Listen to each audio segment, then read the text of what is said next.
हरिओम। स्वागत है आप सभी का आज के इस व्याख्यान में। हम सब लोग लघु सिद्धांत कौमुदी का क्रमशः अध्ययन कर रहे हैं और उस अध्ययन के क्रम में संज्ञा प्रकरण के 13 सूत्रों तक यानी हलोनंतरा संयोग सूत्र तक हमने अध्ययन कर लिया है ना। अब आज संज्ञा प्रकरण का अंतिम सूत्र जो कि सुप तिङन्तम पदम है। सूत्र क्या है? सुप तिङन्तम पदम। इस सूत्र को पढ़ेंगे और इस सूत्र के संदर्भ में और जो बातें हो सकती हैं वो जानेंगे। ठीक, इस सूत्र के संदर्भ में, इस सूत्र में सुप क्या है, तिंग क्या है, वो समझने के लिए आपको इससे पहले जितनी बातें पढ़ चुके हैं उससे हम इसको कनेक्ट करके बताएंगे, जोड़कर बताएंगे, जिससे आप ये स्पष्टतः समझ पाए कि सुप क्या है और तिंग क्या है। ठीक है, तो चलिए, सुप तिङन्तम पदम। सूत्र क्या है? सुप तिङन्तम पदम। अष्टाध्यायी में यह सूत्र आप निकालेंगे तो पहले अध्याय में चौथे पाद में 14 नंबर पर सूत्र मिल जाएगा। ये लिखा है ना? हाँ, पहले अध्याय में चौथे पाद में 14 नंबर पर यह सूत्र मिलेगा। 1 4 1 4 1 4 14। ठीक है, तो अष्टाध्यायी पुस्तक हो निकाल लीजिएगा।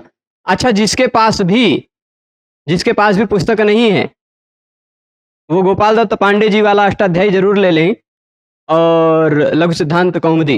ठीक है, गोपाल दत्त पांडे जी वाला अष्टाध्यायी यदि न हो, जिसके पास न हो तो आज शाम को हम जाके खरीद लाएंगे और कल हमसे ले लीजिएगा। ठीक है, जितने लोगों के पास नहीं है वो जाते समय बता के जाइएगा, हमारी तरफ से उनको पुस्तक उपहार में दिया जाएगा। ठीक है, चलिए, तो यूट्यूब पे जो लोग देख रहे हैं उनको नहीं मिलेगा, पोस्ट नहीं करते हैं, उतना भी ज़्यादा भगवान ने धन नहीं दिया अभी। चलिए, तो सुप तिङन्तम पदम। सुप तिङन्तम पदम, इसमें आप देख पा रहे होंगे कितने शब्द हैं। पहले हम दूसरे कलर का कलम ले लेते हैं और इसी को यहीं से बदल देते हैं और इसको यहाँ से बदलते हैं। ठीक है, अब देखेंगे सुप तिङन्तम पदम। ये सूत्र है सुप तिंग, ये दोनों जिसके अंत में हो वह है पद। सुप तिंग जिसके अंत में हो उसको कहा जाता है पद। पद मतलब जानते हैं? पद वैसे सामान्य दृष्टि में कहा जाए तो पद मतलब होता है शब्द। पद मतलब शब्द होता है, पर व्याकरण शास्त्र की दृष्टि से देखा जाए तो पद यानी शब्द क्या है, तो कहेंगे सुप तिङन्तम पदम। वैसे पद संज्ञा करने के लिए केवल यही एक सूत्र नहीं है 14 नंबर वाला, और भी सूत्र हैं। वो सूत्र आप अष्टाध्यायी में 1 4 14 15 16 17 ये 4 सूत्र देख लेंगे। इस सुप तिङन्तम पदम सूत्र को जब आप अष्टाध्यायी में देखेंगे, गोपाल दत्त पांडे जी वाली अष्टाध्यायी में, तो वहां पर आपको ये पदम वाला जो शब्द है ये थोड़ा मोटे अक्षरों में दिखाई पड़ रहा होगा।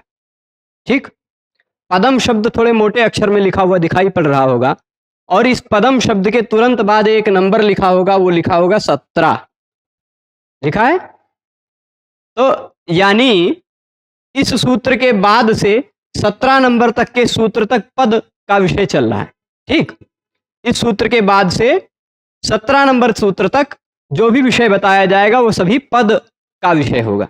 हाँ, उसमें नहक्ये, सीतिच और स्वादिश्व सर्वनाम स्थाने ये 3 सूत्र और हैं, पर वह लघु सिद्धांत कौमुदी की दृष्टि से देखा जाए तो विषयांतर हो जाएगा। इसलिए उन तीनों सूत्रों में जब स्वादिश्व सर्वनाम स्थाने अजंत पुल्लिंग पढ़ते समय आएगा तब बता देंगे। नहक्ये भी वहीं कहीं राजन शब्द के सिद्धि के प्रसंग में आएगा तब बता देंगे। ठीक है, और तद्धित पढ़ते समय सीतिच आएगा तब तद्धित में सीतिच बता देंगे। ठीक है, अभी सामान्यतः सुप तिङन्तम पदम पर ही चलते हैं केवल। ठीक है, सुप तिङ अंतम। इस सुप तिङन्तम पदम सूत्र में कितने शब्द हैं? तो आपको 2 शब्द दिखाई पड़ रहे होंगे। एक है कौन सा?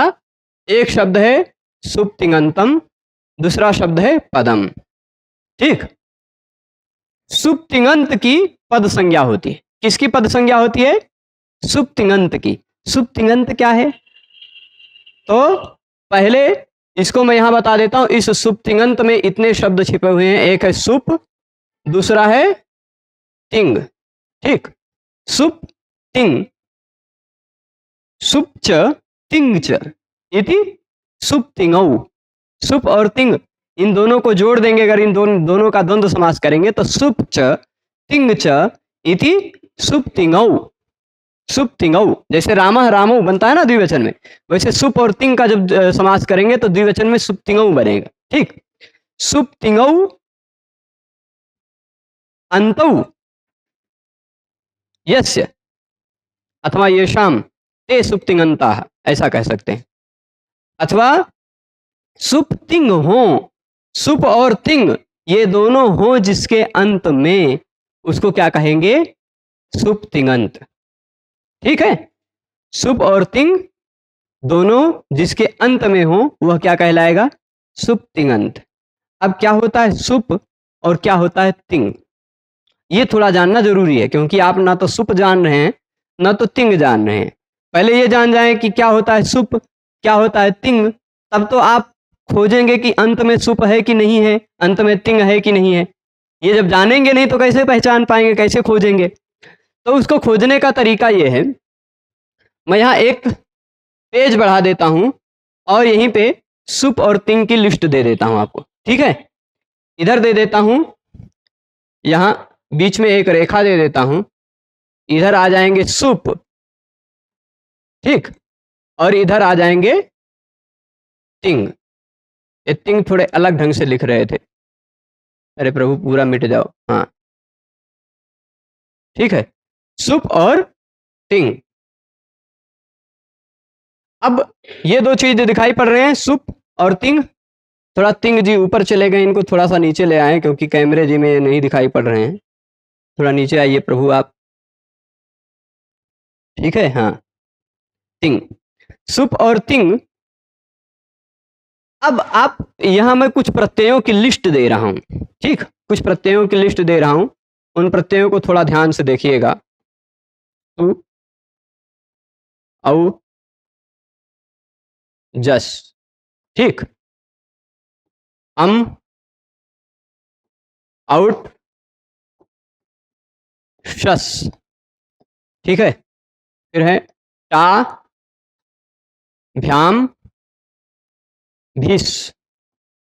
ये प्रत्यय कौन से हैं, कहां पे हैं, ये देखना है तो अभी मैं बता दूंगा कहां मिलेंगे, इनकी लिस्ट कहां मिलेगी आपको। अष्टाध्यायी है ना, अष्टाध्यायी है अगर आपके हाथ में तो समझ लीजिए व्याकरण का कल्प वृक्ष है। जो व्याकरण में आप कल्पना करेंगे वो कहीं ना कहीं मिलेगा उसमें, अष्टाध्यायी में, ठीक है। फिर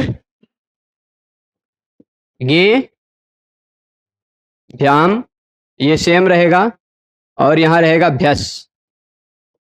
फिर आ जाएगा ngसी, यहां भ्याम, यहां रहेगा भ्यस। हो सकती है हमारी राइटिंग कोई समझ में ना आए तो इसलिए बोलते भी जा रहे हैं, ngसी भ्याम भ्यस। फिर इधर रहेगा षष्ठी का ngस, ओस, आम, ठीक है। यहां रहेगा नी, ओस और सुप, ठीक है। ये इतने 21 प्रत्यय जो हैं इनको कहा जाता है सुप। क्यों कहा जाता है अभी वो भी बताएंगे, ठीक है। इससे पहले अब तिंग लिख देते हैं। टिप, तस, झी, टिप तस झी। सिप, थस, थ। मिप, ये मी मत पढ़ लीजिएगा नहीं तो, मिप, ठीक है। वस और मस। फिर इधर त, आताम। प्रयास किया कीजिए सभी लोग कि 5:20 तक यहाँ आ जाया करें, थोड़ा जल्दी, तो जल्दी हम शुरू कर लिया करेंगे। झ, क्योंकि देर में शुरू होने पर फिर तुरंत वीडियो अपलोड करने में 8 बजे तक नहीं हो पाता, कभी कभी 8:15 बज जाता है ना, तो वो जल्दी। आताम झ, थास, आथाम और फिर ध्वम, फिर है इट, वही, महिंग। ठीक है, ये कितने हैं? ये कुल सुप कितने हैं? सुप कितने हैं जल्दी से कोई गिन लीजिए। 21 है ना? यहां हम कोष्ठक में लिख दे 21, तो किसी को कोई आपत्ति तो नहीं? 21 है ना? गिन लीजिए। ये प्रथमा की है, द्वितीया की, तृतीया, चतुर्थी, पंचमी, षष्ठी, सप्तमी, सातों विभक्तियों के 3-3 प्रत्यय। तो ये 7 हैं, ये 21 हैं, और ये कितने हैं? ये 18 हैं। तिंग प्रत्यय कितने हैं? तो ये 21 और ये 18 कुल मिलाकर हो गए 39। 21 और 18 कुल मिलाकर बन गए कितने? 39। ये 39 प्रत्यय जिसके अंत में हो, ये 39 प्रत्यय जिसके अंत में हो, 39 में से कोई भी, वो क्या कहलाएगा? सुप तिङंत कहलाएगा, और उसी की होगी पद संज्ञा। यानी इन 39 प्रत्ययों को लगने से जो शब्द बनता है, उसी शब्द को हम कहते हैं संस्कृत में पद। ठीक है, ये 39 प्रत्यय नहीं लगे हैं तब तक उसको हम पद नहीं कह सकते। अब इन प्रत्ययों का उल्लेख कहां मिलता है? तो आप अष्टाध्यायी में, हम यहां एक नंबर लिख दे रहे हैं, उस सूत्र को निकाल लीजिए, 4.1.2 निकाल लीजिएगा। और इधर वाले के लिए नंबर निकाल लीजिएगा, संभवतः हो सकता है एक दो नंबर इधर उधर हो। 3.4.76 होगा शायद। 4 1 2 नंबर सूत्र कौन सा मिला? सौ जसमौट छष्टाभ्याम विस्ञेभ्याम व्यस्गसिभ्याम व्यस्गसोसाम्यो सुप, यही लिखा देखे। सुधन औ जोड़ दीजिए, सौ जसमौट छष्टाभ्याम विस्ञेभ्याम व्यस्गसिभ्याम व्यस्गसोसाम्यो सुप, ये ओ सुप यो सुप, यही है ना? ये 21 प्रत्यय एक ही सूत्र में लिखे हुए हैं, चौथे अध्याय के पहले पाद के दूसरे सूत्र में। अब 3 4 76 या 77 निकाल लीजिए, कौन सा है? 78 है। हम 2 सूत्र पीछे चले गए, काहे पांडे जी ऐसे गड़बड़ हो जाते हैं? चलिए 78 मिल गया ना? इसमें आपको ये सारे प्रत्यय देखने को मिल जाएंगे। तिप्तस्जिसिप्तस्थमिव्वस्मस्तातान जथासाथाम ध्वमिड वही महिं, ऐसे लिखा हुआ मिल जाएगा। ठीक है, तो अब एक बात और ध्यान से देखिएगा, यदि आपको अष्टाध्यायी को थोड़े ठीक से ध्यान से देखना है। हम अष्टाध्यायी को आपको इसलिए बार बार खुलवाते हैं, इसलिए क्योंकि मेरा उद्देश्य आपको लघु सिद्धांत कौमुदी ही बढ़िया से समझाना नहीं है, अपितु अष्टाध्यायी को पढ़कर अष्टाध्यायी से सूत्रों को निकालकर उसका अर्थ समझना, यह आपको आ जाए, वह मेरा उद्देश्य है मुख्य रूप से। ठीक है, तो आप एक बार इसको समझने के लिए 3 4 78 को समझने के लिए, ठीक, 3 4 78 को समझने के लिए पहले एक बार ये वाला सूत्र निकाल लीजिए। तो 3 1 91, 3 1 91। आप कहेंगे कि इधर उधर दौड़ा रहे हैं, लेकिन बहुत काम की चीज है। 91 नंबर बोले हैं हम। आप कर्मण्यन कहाँ जा रहे हो? 91 नंबर सूत्र, 3 1 91। धातु दिखाई पड़ा ना? कौन सा? वो सूत्र आपको ऐसे कुछ लिखा हुआ दिखाई पड़ेगा, धातु। ठीक, और इस 3 1 91 के बाद धातु मोटे अक्षरों में लिखा हुआ आपको गोपाल दत्त पांडे जी वाली पुस्तक में दिखाई पड़ेगा। एक पुस्तक तैयार की जा रही है, इस पता नहीं कितना समय लगेगा, पर किया जा रहा है। अष्टाध्यायी का पूरा सभी आपको सांगो पांग उसमें मिले। ठीक, तो धातु मिला, मोटे अक्षरों में लिखा है तो इसके तुरंत बाद कोई नंबर लिखा होगा 3 4 117 लिखा है 3 4 117 तीसरे अध्याय के चौथे पाद का 117 नंबर सूत्र तक। अभी सूत्र को पहले ध्यान से समझ लीजिए। धातुओं को, धातु सूत्र क्या है?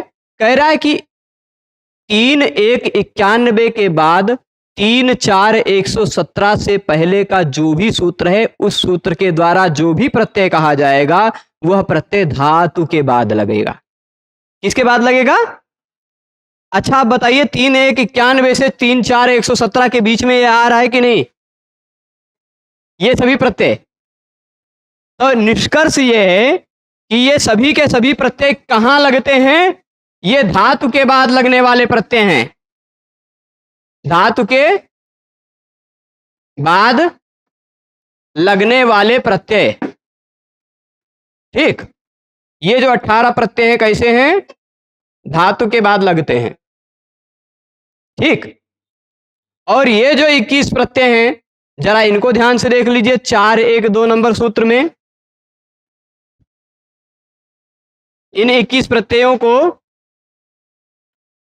ठीक, इन 21 प्रत्ययों को चौथे अध्याय के पहले पाद में दूसरे नंबर सूत्र पर देख लीजिएगा। मैं थोड़ा सा इनको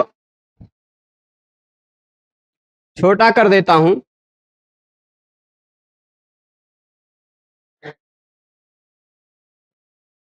ये तो घी पूरा जा ही नहीं रहा था।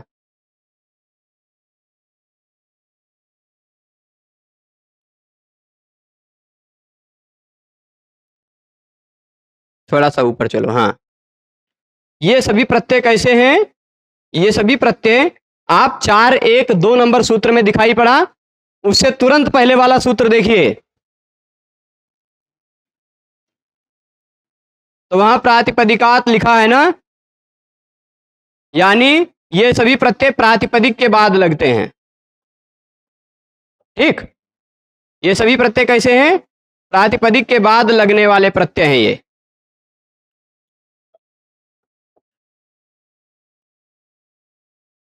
अब आप समझिएगा, राम क्या है? राम कोई धातु है? धातु मतलब वह जिसमें कोई ना कोई क्रिया छिपी हो। धातु का मतलब क्या होता है? जिसमें कोई क्रिया छिपी हो। जैसे गच्छति, पठति, गम, खाद, हस, पठ, ये सब क्या है? इसमें कोई क्रिया छिपी हुई दिख रही है ना? तो ये सब धातु हैं। गच्छ, गम, खाद, पठ, तिब इत्यादि पा धातु, इन सबके बाद जो प्रत्यय लगेगा वो कौन सा लगेगा? ये वाले 18। इसलिए पठति, पठतः, पठन्ति, पठसि, पठथः, पठथ, पठामि, पठावः, पठामः, ऐसे सब प्रत्यय लगते हैं ना। ये सब धातु के बाद लगने वाले प्रत्यय हैं। पर अगर प्रातिपदिक है तो प्रातिपदिक के बाद ये वाले 21 प्रत्यय लगते हैं। रामः, रामौ, रामाः, रामम, रामौ, रामान, रामेण, रामाभ्याम, रामैः। ठीक, कहीं कहीं परिवर्तन होता, वो कैसे परिवर्तन होता? भीष कैसे रामैः बन जाता, वो जब अजंत पुल्लिंग पढ़ने लगेंगे तब आप समझेंगे। ठीक है, रामाय, रामाभ्याम, रामेभ्यः, भ्यस लगा भ्यः हो गया, रामेभ्यः। ऐसे मतलब ये जो शब्द, ये जो प्रत्यय हैं ये प्रातिपदिक के बाद लगने वाले प्रत्यय, और ये जो प्रत्यय हैं ये धातु के बाद लगने वाले प्रत्यय। ठीक है, दोनों अंतर स्पष्ट समझ गए? अंतर समझे हैं? अब इनको क्यों सुप कहा जाता है और इनको क्यों तिंग कहा जाता है? इनको क्यों सुप कहा जाता है, इनको क्यों तिंग कहा जाता है? आप ध्यान देंगे तो सुप, आपके मन में प्रश्न उठ जाना चाहिए कि सुप तो खाली यही एक है ना? सुप तो केवल यही एक प्रत्यय है, काहे इन पूरों को सुप कहा जाता है? ऐसा प्रश्न उठ सकता है ना आपको? उठेगा कि नहीं? अब जरा ये बताइए, थोड़ा आप सबका हम टेस्ट लेते हैं। आप सबने पढ़ा है कि नहीं पढ़ा है? ध्यान से ये बताइए, सुप में प कैसा है? प की संज्ञा होगी कि नहीं? कैसे होगी? हलंत्यम, पढ़ा है ना? उपदेश अवस्था में अंतिम हल दिखाई पड़े तो उसकी संज्ञा होती है, ये तो पता है। होगी? सबके मत में होगी? अच्छा, अब आदि रंतेन संहिता पढ़ा है कि नहीं? आदिरंत्येन सहेता।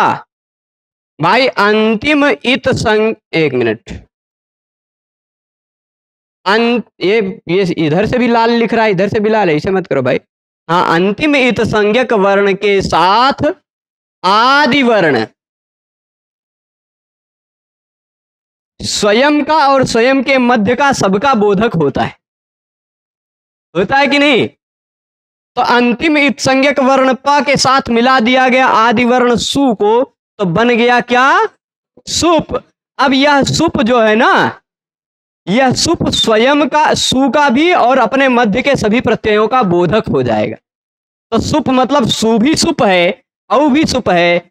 जैसे आपने प्रत्याहार बनाया था अण, अण मतलब आ और न अपने मध्य के सभी का बोध करा देते थे, अ ई उ। जैसे आपने इक प्रत्याहार बनाया था, ई और क अपने मध्य के सभी का वर्ण ग्रहण करा देते थे, ई उ रे रे सबका ग्रहण करा देते थे ना।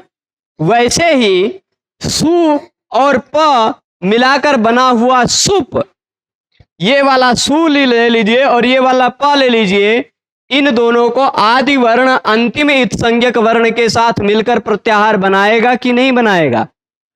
तो कौन सा प्रत्याहार बना? यहां सुप प्रत्यय बना कि नहीं? सुप प्रत्याहार, सुप प्रत्याहार बना। यह सु से लेके यहां प तक है ना। जैसे एक हल प्रत्याहार भी था और एक हल सूत्र भी था, है ना। आपने देखा होगा ऐसा एक प्रत्याहार भी था हल, जो हैवरट के हा से लेके हल सूत्र के ला तक।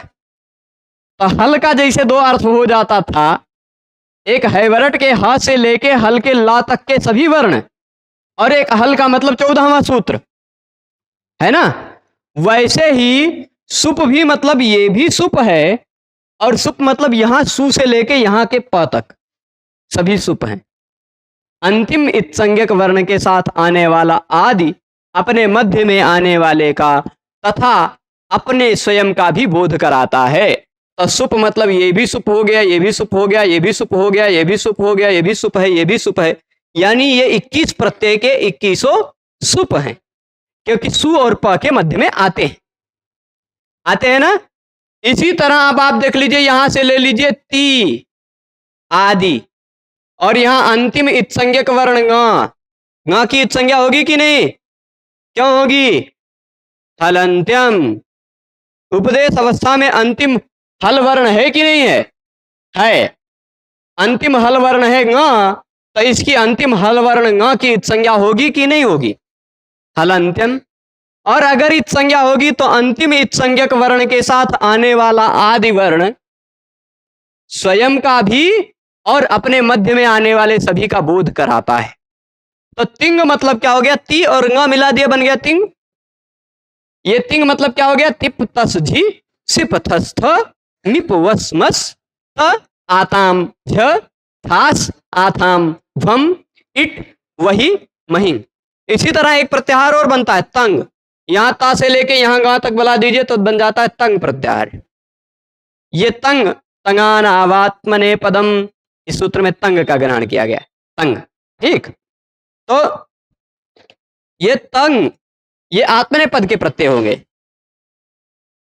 ठीक, ता से लेके गा तक के महिंग जो है वो तंग हो गया। तंग में कौन कौन से प्रत्यय आएंगे? ता आताम झ थास आथाम ध्वम इट वही महिंग।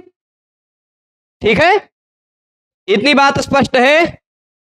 तो सुप और तिंग आप समझ गए होंगे, ऐसी मैं आशा करता हूं। कर सकता हूं ना? कि नहीं समझे हो तो बताऊं भी। देखिए, सु और जस इत्यादि 21 प्रत्यय जो शब्दों के बाद लगते हैं और शब्द रूप प्रातिपदिकों के बाद लगते हैं और शब्द रूप बनाते हैं।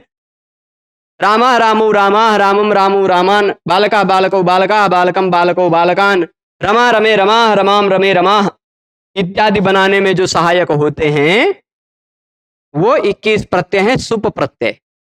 सुप क्यों कहा जाता है? क्योंकि सु से शुरू होता है, प पे खत्म होता है। ये 21 प्रत्यय हो गए।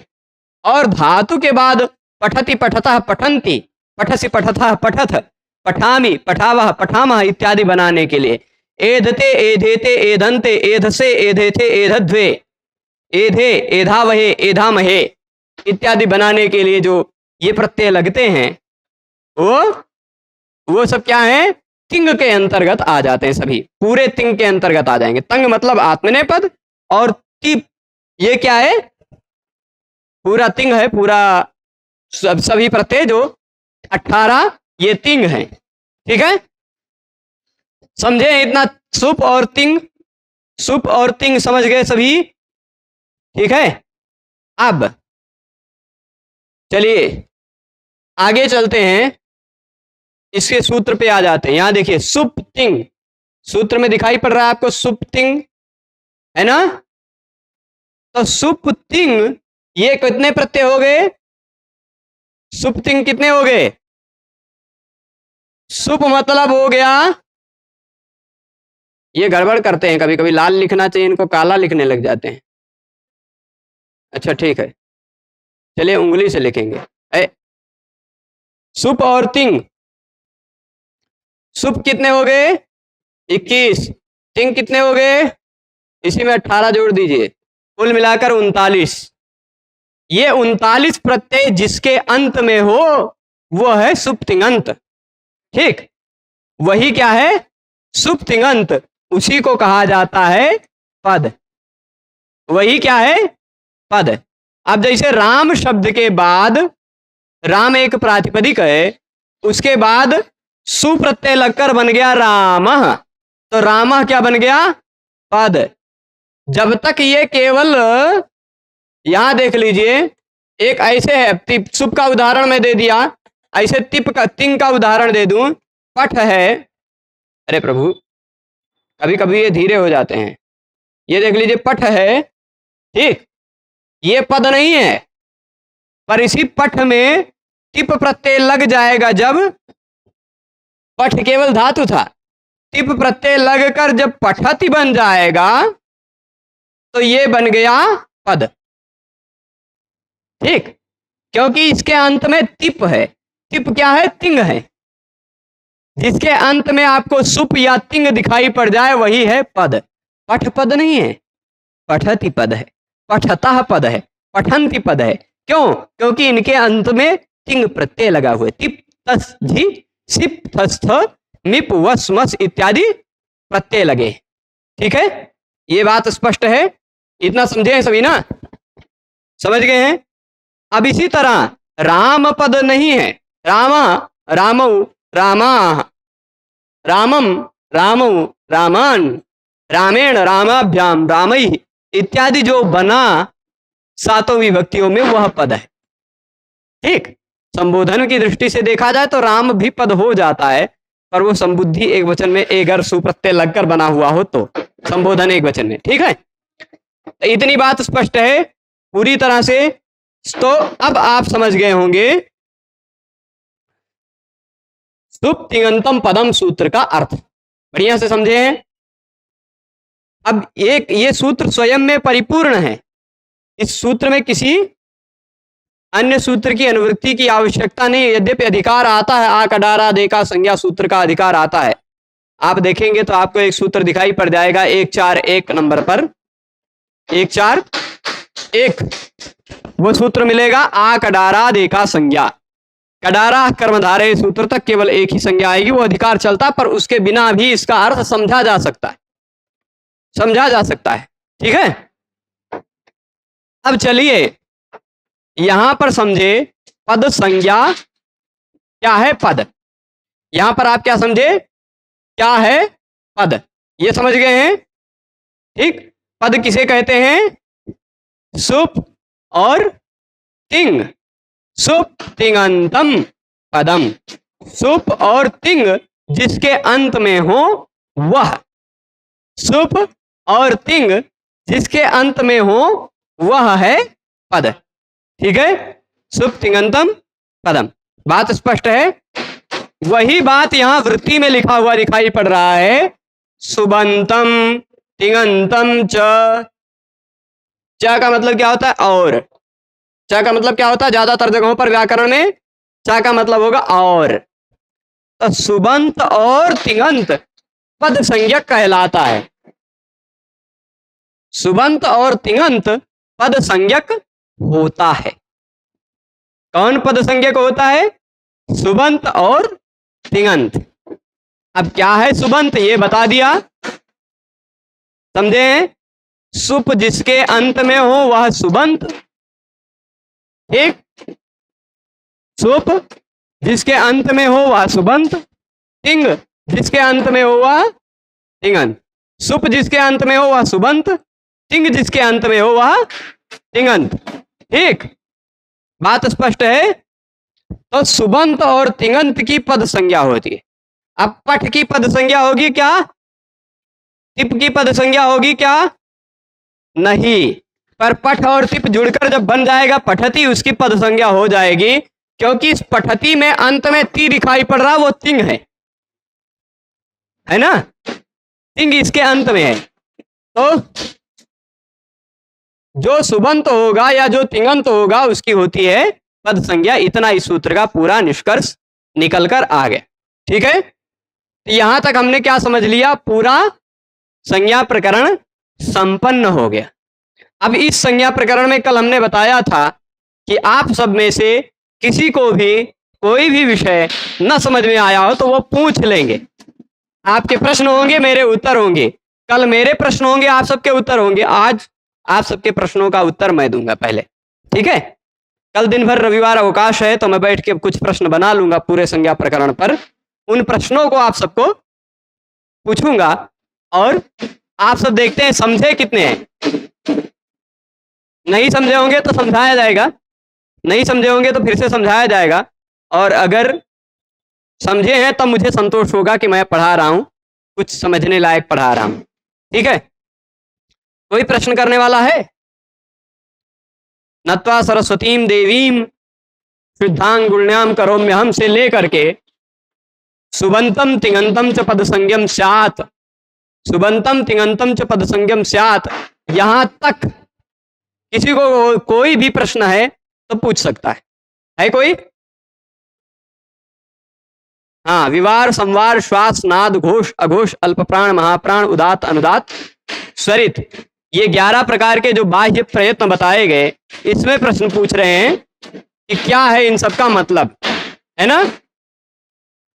विवार वह होता है जब मुख का विवर, विवर मतलब मुंह में गुफा की तरह ऐसे खुलेगा, जिन वर्णों के बोलने में मुंह में विवर जैसा आकार बनेगा वो है विवार। पर उन्हीं विवर को थोड़ा सा ढकने का प्रयास होगा तो वो हो जाएगा संवार, ठीक। जैसे आप क बोलिए, क ग, आप क और ग को बोलकर के अंतर स्पष्ट कर पाएंगे कि क को बोलने में थोड़ा और लाउड बोलते हैं, पर ग में उसी को थोड़ा सा दबाने का प्रयास करते हैं। क ग, थोड़ा सा मुंह को थोड़ा सा ऐसे क रहेगा, ग ऐसे होगा थोड़ा सा, ठीक। प्रयास करके देख लीजिएगा। तो ये है मुंह का खुला होना हो गया विवार, मुंह का थोड़ा सा ढकने का प्रयास करना, उसको संवरण करने का प्रयास करना हो गया संवार, ठीक है। और जिन जिन वर्णों के उच्चारण में हमें सांस लेना पड़ता है वो सभी हो गए श्वास, ठीक। जिन जिन वर्णों के उच्चारण में गले में गूंज सी होती है, ग ग ग ग घ ग घ, इन सब में गूंज होती है, क ख, इन सब में सांस होता है, ठीक। तो ग घ ङ, इन सब में गूंज होती है, इसलिए ये हो गए नाद, ठीक। जिनमें ये नाद नहीं है, ये तो हो गया घोष, ये घोष हो गया। नाद मतलब होता है कि केवल क्या होगा, श्वास के बिना इसका नाद होता है, श्वास के बिना, जिसमें श्वास ना हो वह नाद है, ठीक। क ख च छ ट ठ, इन सबको बोलने में हमें सांस लेना पड़ता है, पर वही ज झ ट ठ ओ ज झ हर एक वर्ग का तीसरा वर्ण, गज ड द ब घज ढ ध भ, इन वर्णों को बोलने में वह उस तरह का श्वास नहीं लेना पड़ता, इसलिए केवल नाद है, ठीक है। जिन वर्णों के उच्चारण में गले में गूंज होगी, ग ग घ ग घ ज झ ड ढ, इन सब के उच्चारण में गले में गूंज होगी, यह है घोष, गूंज नहीं होगी वो हो गया अघोष। ठीक है, जिन वर्णों के उच्चारण में प्राण थोड़ा ज्यादा निकलेगा वो हो गया महाप्राण, और जिनके उच्चारण में प्राण थोड़ा कम लगेगा वो हो गया अल्प प्राण। का हो गया अल्प प्राण, महाप्राण। ठीक, अल्प प्राण और महाप्राण भी अंतर समझ गए हैं। ठीक है, और कुछ प्रश्न है? प्रत्याहार शब्द की, वैसे आपको बता दें तो प्रत्याहार शब्द भगवान पाणिनि ने कभी प्रयोग नहीं किया है। ठीक, प्रत्याहार शब्द का प्रयोग भगवान पाणिनि ने कभी नहीं किया है, पर आप देख रहे होंगे कि सु से लेके प तक कह देने से, केवल सुप कह देने से सभी को संक्षेप में कह दिया जा रहा है। तो प्रत्याहार मतलब संक्षेपीकरण। प्रत्याह्रियन्ते संक्षिप्यन्ते वर्णा। ठीक, जिनमें वर्णों का संक्षेपीकरण किया जाता है या अन्य प्रत्ययों का संक्षेपीकरण किया जाता है वह है प्रत्याहार। केवल अल कह देने से अयुण के अ से लेके हल के ल तक के सभी वर्ण संक्षिप्त में आ जा रहे हैं। ठीक, तो प्रत्याहार में क्योंकि प्रति उपसर्ग आंग उपसर्ग ह्री धातु घई प्रत्यय लगा है, प्रति आंग ह्री घई बन जाएगा प्रत्याहार। ठीक, तो इसका मतलब होता है जिसके माध्यम से संक्षेपीकरण किया जाता है। ठीक, और कोई प्रश्न है? जी, आदेश करें। प्रत्याहार कैसे बनाया जाता है? आदिरंत्येन संहिता सूत्र पढ़ते समय शायद आप नहीं आए थे। ठीक है, तो अंत्येन इता सह आदि। प्रत्याहार की एक विशेषता है, मैं यहां एक पेज जोड़ देता हूं। प्रत्याहार की एक विशेषता है कि प्रत्याहार समझ लीजिए 2 सीट की एक गाड़ी है। क्या है? प्रत्याहार एक ऐसी गाड़ी है जिसपे समझ लीजिए केवल 2 सीट हैं। ठीक, ये 2 सीट दिखाई पड़ रहे हैं, इसमें केवल 2 ही रहेंगे। ठीक, ये दूसरी वाली सीट रिजर्व है। दूसरी वाली सीट किसकी है? रिजर्व है। किसके लिए? दूसरी वाली सीट पे हमेशा यहां लिख देते हैं अंतिम इत संज्ञक वर्ण यहां पर बैठेगा। ठीक, अंतिम इत संज्ञक वर्ण, यानी ऐसा कोई वर्ण यहां पर आ सकता है इस सीट पर जिसकी इत संज्ञा हुई हो और जो अंतिम हो। ठीक, जैसे अभी बताया हमने, उदाहरण में लिया सुप, तो यहां बाद वाली सीट पर प आया। प क्या है? अंतिम इत संज्ञक वर्ण है। पहली सीट पर इसके सिवाय का कोई भी वर्ण अंतिम नहीं होना चाहिए, वो अंतिम वर्ण नहीं होना चाहिए। ठीक है, कोई भी अंतिम से पृथक, अंतिम से पृथक कोई भी वर्ण। ठीक, तो अब यानी आदि वर्ण होगा। अब 2 है तो एक आदि एक अंतिम, है ना। अब आदि का मतलब, अब देखिए ऐसा कोई फिक्स नहीं। यहां इस क्लास में जितने लोग बैठे हुए हैं, मेरी मर्जी, मैं चाहूं तो यहां से शुरुआत करूं गिनना, मैं चाहूं तो यहां से शुरुआत कर दूं, है ना। वो तो मेरी मर्जी पर निर्भर करता है कि मैं चाहूं तो अयुण के आ से वर्णों को गिनना शुरू कर दूं, मैं चाहूं तो अयुण के ई से शुरू कर दूं, है ना। एक प्रत्याहार बनाना है तो ई से शुरू करके ई उ रिलरी कर दूं, अण बनाना तो अ ई उ कर दूं, है ना। तो पहली सीट पर कोई वर्ण कौन सा है वह आपकी इच्छा पर निर्भर करता है, या वह सूत्र में जो पाणिनि जी ने प्रयोग किया उसमें कौन सा वर्ण का प्रयोग किया वह निर्भर करता, पर अंतिम वर्ण तो इत संज्ञक ही रहेगा। जैसे अभी आपने देखा एक उदाहरण सु सुप। ठीक, कितने हुए यहां? 2। ये दोनों क्या ग्रहण कराएंगे? अब आप देख लीजिए, पहली सीट पर आया ये वाला, अंतिम सीट पर केवल इत संज्ञक वर्ण आएगा, अंतिम। ठीक, बन गया सुप। इसी को कहते हैं संक्षेपीकरण। यह जब संक्षिप्त हो गया तो सु और प से इस सु और प के बीच में जितने आते हैं सबका ग्रहण हो जाएगा। ठीक, तो ये कितने आ गए? सु औजस अम औट सस टा भ्याम बिस गे भ्याम बिस घसी भ्याम बिस घस ओस आम गी ओस सुप, सभी आ गए,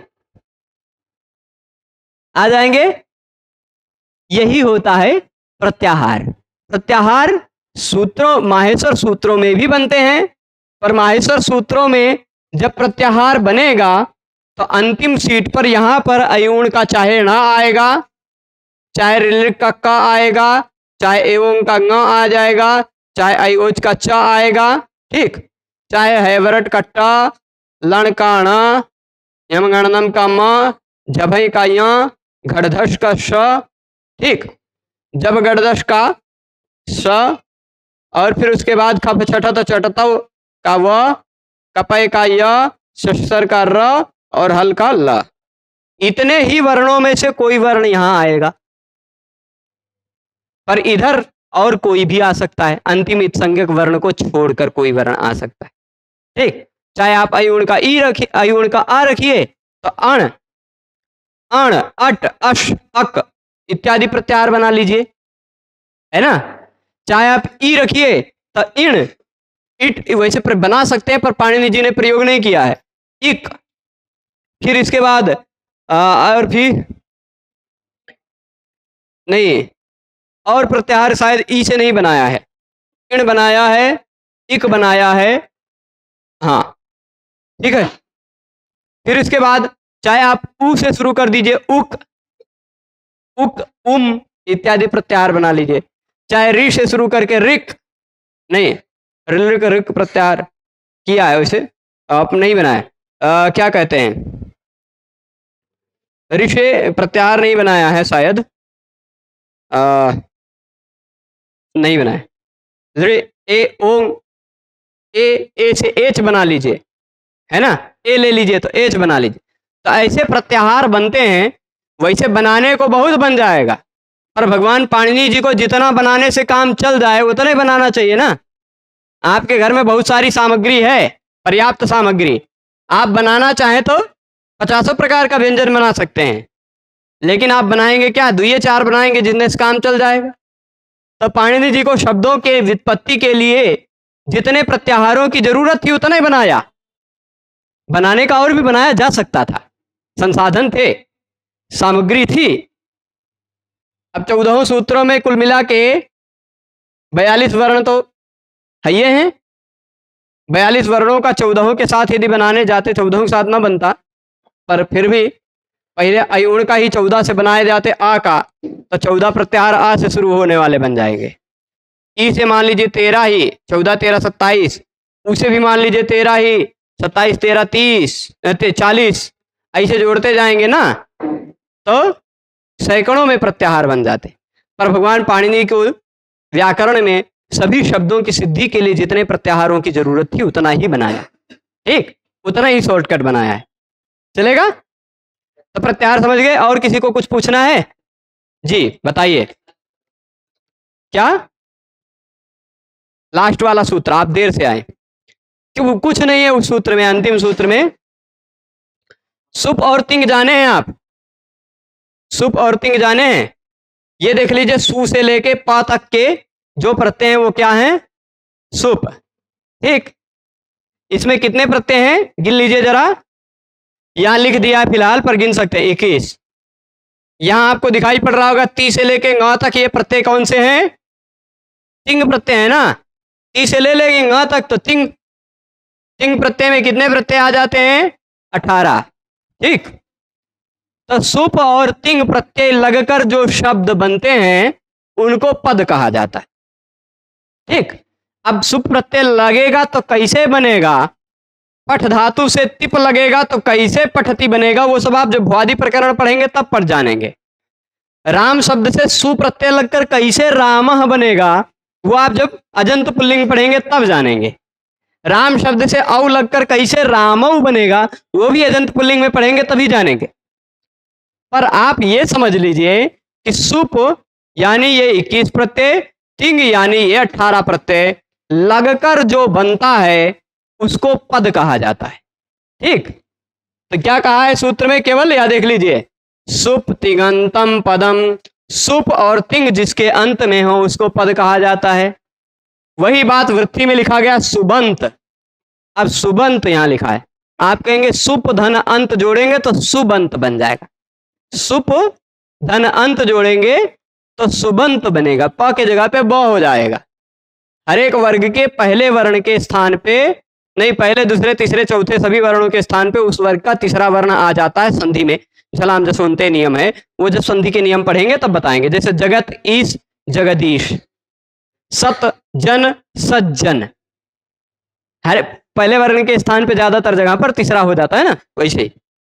तो सुप अंत सुबंत, सुप अंत है। ठीक, यहां पर क्या है ये वाला, एक मिनट देखिएगा क्या है, अरे प्रभु चलिए जरा, हाँ, सुप धन अंत आप जोड़ेंगे तो बनेगा ऐसा सुबंत, और तिंग धन अंत जोड़ेंगे तो बनेगा तिङंत। तो जो सुबंत है और जो तिङंत है उसकी पद संज्ञा होती है। ठीक, जो सुबंत है और जो तिङंत है उसकी कौन सी संज्ञा होती है, पद संज्ञा होती है। ठीक है, चलेगा, तो इतना समझे हैं सभी, और कुछ पूछना है? इतने हैं, हलंत्यम नहीं समझे अभी आप, इतनी सिंपल बात है सबसे पहला। ठीक है, अभी फिर कहेंगे आदि उपदेश वो अदर्शनम लोपा, फिर कहेंगे तस्य लोपा, ऐसा तो नहीं कहने वाले हैं, शुरुआत से पहले पहले सूत्र से सब सूत्र पूछने वाले हैं। तो पूरा संज्ञा प्रकरण जो अभी हम 11 भाग में पढ़ाए पूरा फिर से पढ़ाए तो क्या। हलंत्यम, चलिए हलंत्यम सूत्र आप अष्टाध्यायी में निकाल के देखिए, अष्टाध्यायी में जरा निकाल लीजिए, पहले अध्याय के तीसरे पाद में तीसरा सूत्र निकालेंगे तो फिर आपको पहचान में आएगा, हलंत्यम सूत्र का अर्थ जरा सा याद आ जाएगा। निकला है हलंत्यम सूत्र, निकला है। मैंने अनुवृत्ति वाला सिस्टम बताया था, अनुवृत्ति समझे हैं, अनुवृत्ति वाला सिस्टम समझे हैं कि नहीं समझे हैं? आपका नाम क्या है? रुपेश। हम ऐसे खाली कह दें कि ये रुद्र व्याकरण पढ़ता है। ठीक, यहां लिखता हूं मैं एक पेज जोड़ के। ठीक, क्या लिख देता हूं? रुद्र व्याकरण पढ़ता है। समझ में आया? और तुरंत बाद में कहा रूपेश भी। इसका मतलब क्या समझेंगे बाद वाले का? इसका मतलब क्या समझेंगे बाद वाले वाक्य का, पहले वाले का नहीं। रूपेश भी व्याकरण पढ़ता है, पर हमने कहा तो नहीं रूपेश भी व्याकरण पढ़ता है। अगर मान लीजिए यह पहला वाला वाक्य ना कहे होते, खाली रूपेश भी कह देते तो कुछ समझ में आता आपको? पहला वाक्य ना कहे होते और खाली लिख देते रूपेश भी, तो आप क्या समझते? कुछ नहीं ना, कुछ समझ में आता आपको? नहीं। पर अगर उसके पहले कोई वाक्य कहा है और रूपेश भी कह दिया तो, अगर कह देते रुद्र रुद्र योगासन करता है, ऐसा कहे होते तो रूपेश भी, वही रूपेश भी रहता, पर उस रूपेश भी का अर्थ बदल जाता। रूपेश भी योगासन करता है। अगर हम ऐसा कह देते रुद्र अयोध्या में रहता है और रूपेश भी, तो वही रूपेश भी है लेकिन उसका अर्थ बदल जाता है ना। तो कभी कभी एक ही दो शब्दों में बहुत सारी बातें कह दी जाती हैं, वही है पाणिनि जी की शैली। यहां इसी रूपेश भी शब्द में, द्वितीय शब्द में रूपेश भी अयोध्या में रहता है, रूपेश भी व्याकरण पढ़ता है, ऐसा सब कुछ कहा जा सकता है कि नहीं? इसी तरह भगवान पाणिनि जी इसी स्टाइल में कहते हैं। तो हलंत्यम कहने से पहले उन्होंने क्या कहा है? हलंत्यम शब्द का, हलंत्यम सूत्र का केवल इतना अर्थ होता है क्या? हलंत्यम सूत्र का क्या अर्थ है? अंतिम हल। हल अंत्यम मतलब अंतिम हल। अब अंतिम हल से आप क्या समझेंगे?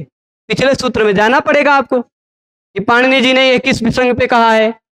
तो उपदेशे अच अनुनासिक इत, उपदेशे अच अनुनासिक इत कहा है कि नहीं?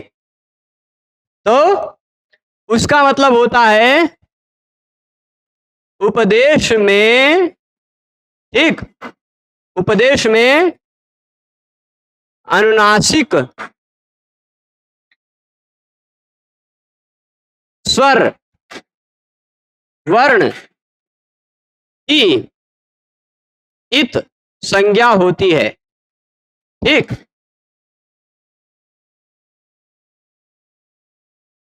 यही कहा है। उपदेशे अनुनासिक इत में इतने कहा ना, उपदेश में अंतिम स्वर वर्ण की इत संज्ञा होती है। फिर कह दिया अंतिम हल, यानी अंतिम व्यंजन की, अंतिम व्यंजन की भी। तो क्या होगा? उपदेश में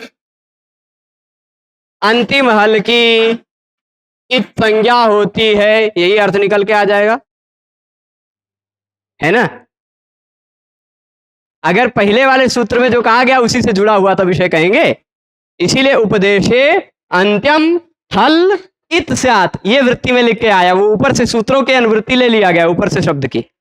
तो अगर पाणिनि जी ने सूत्र में कुछ कहा है, पाणिनि जी ने धातु पाठ में कुछ कहा है, पाणिनि जी ने गणपाठ में कुछ कहा है, उसमें अगर कहीं आपको अंतिम वर्ण व्यंजन दिखाई पड़ रहा है तो उसकी इत संज्ञा होती है। बस इतने अर्थ है वो अंतिम का। जैसे अभी यहां पर आपने देखा इस पेज में, ये पाणिनि जी ने सूत्र में महिंग कहा है। पाणिनि जी ने सूत्र में क्या कहा है? तिप्तस झिसिप्तस्थम इवस् मस्ताताम जथा साथाम धम इट, वही महिंग सूत्र में कहा है साफ साफ। अब आप यहां देखिए, यहां देखेंगे तो प अंतिम हल है कि नहीं? ये भी प अंतिम हल है कि नहीं? ये भी प अंतिम हल है ना? ये टा अंतिम हल है, ये ग अंतिम हल है ना।